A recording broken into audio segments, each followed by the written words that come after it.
Hey, what's going on, Dodgers Nation? Doug McCain here. You can follow me on Twitter and Instagram at DMac_LA. For all the latest Dodgers news and rumors all off-season long, be sure to hit that subscribe button, hit that notification bell, and if you want to see us post even more Dodgers content, smash that like button. Really helps the channel out. And as always, I want your takes down below in the comment section. Today's Dodgers Nation question of the day. Of the 5 players we're going to talk about today, which of those 5 guys will end up having the biggest impact for the Dodgers in his career? Looking back 10 years from now, who we look back and say, hey, of those players, they turned out to be the best big leaguer. Which of them are you the most excited about? I want your takes down below in the comment section. And for all the latest Dodgers news, head over to DodgersNation.com. So today we're going to talk about the Rule 5 draft. And in just a second, I've got a special treat for you guys. We have the Dodgers prospect guru himself, Mr. Tim Rogers, will be joining us to talk about the 5 players that the Dodgers added to their 40-man roster. And he's going to tell you about a prospect that he thinks could be the next Kiké Hernandez for LA. And in preparation for the December 9th Rule 5 draft, the Dodgers opted to add shortstop Jacob Amaya, infielders Eddie Leonard and Jorbit Vivas, right-handed pitcher Michael Grove, and outfielder James Outman to their 40-man roster before Friday afternoon's deadline to protect players from the Rule 5 draft. And with just 3 spots open, in order to clear the roster space for the new guys, the Dodgers DFA'd Billy McKinney and outfielder Zach Rex. Now, Billy McKinney, he was a versatile player for the Dodgers, did not hit very well. He slashed 146, 276, 232. He started 20 games in right field when he filled in for Mookie Betts. He played first base in 4 games for the Dodgers in the postseason. We only had 1 at bat. He struck out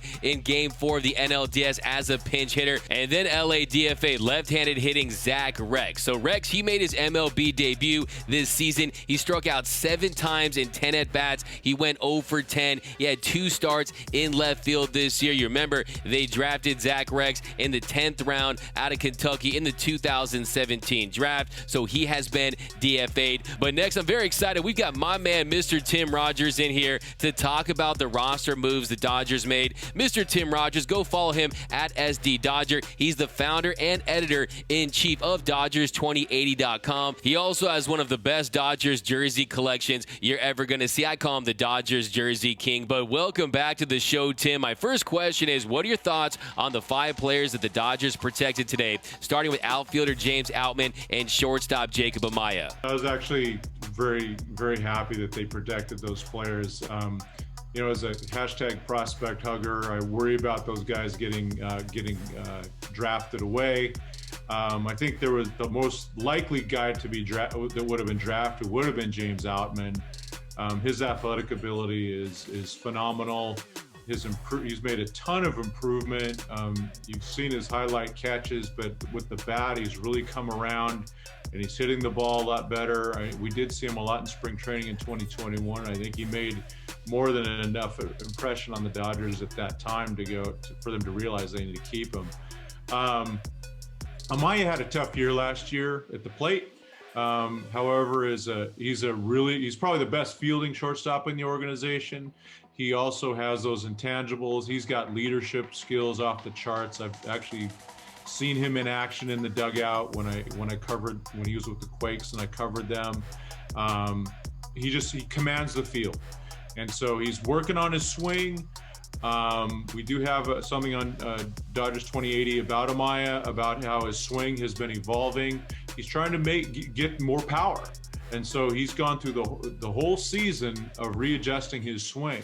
So yeah, Tim, Jacob Amaya, one of the more popular players in the Dodgers minor league system. He's the grandson of Frank Amaya, who spent time in the Dodgers minor league system in the 50s. And last year, he ends up slashing 216, 303, 343 in Double-A Tulsa. He's currently ranked as the Dodgers' 14th overall prospect. He's always had a great eye at the plate, has that plate discipline. But I think, like you said, it's about, can he get it done at the plate with the stick? Can he consistently hit big league pitching. We know he can get it done with the glove. It just can he get it done at the plate. And then there's James Outman, the Dodgers' number 27 overall prospect, 6'3", 215, 24 years old. He really came on this year. He slashed 266, 379, 490, hit 18 bombs in 104 games in high A ball and double A Tulsa. So like you said, he has all those highlight plays in center field. So yeah, you got me excited about him. He'll be one to monitor his progress and keep an eye on, and hopefully he can have an impact for the Dodgers one day. But Tim, the next two prospects I want to ask you about are two infielders. The Dodgers number 18 prospect, Eddie Leonard,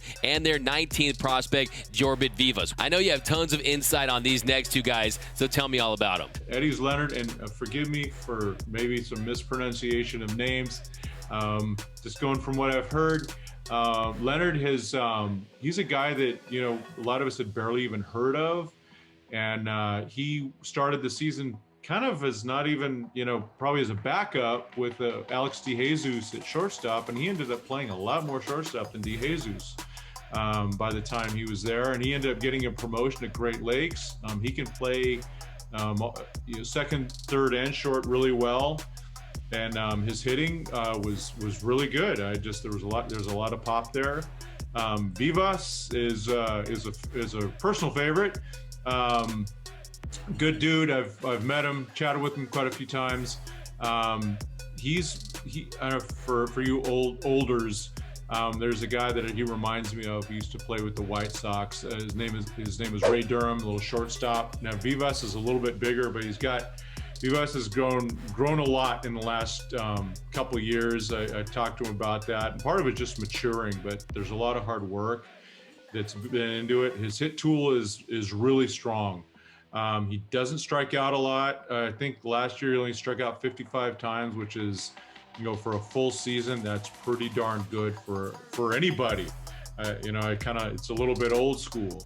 But he also added power, primarily second base and third base, but he can play shortstop, and he's played some outfield too this year. So if you look at both Leonard and Vivas, I see those as future Kiké Hernandez type players. I don't know. It's going to be tough to, be that good defensive like Kiké, but maybe better with the bat.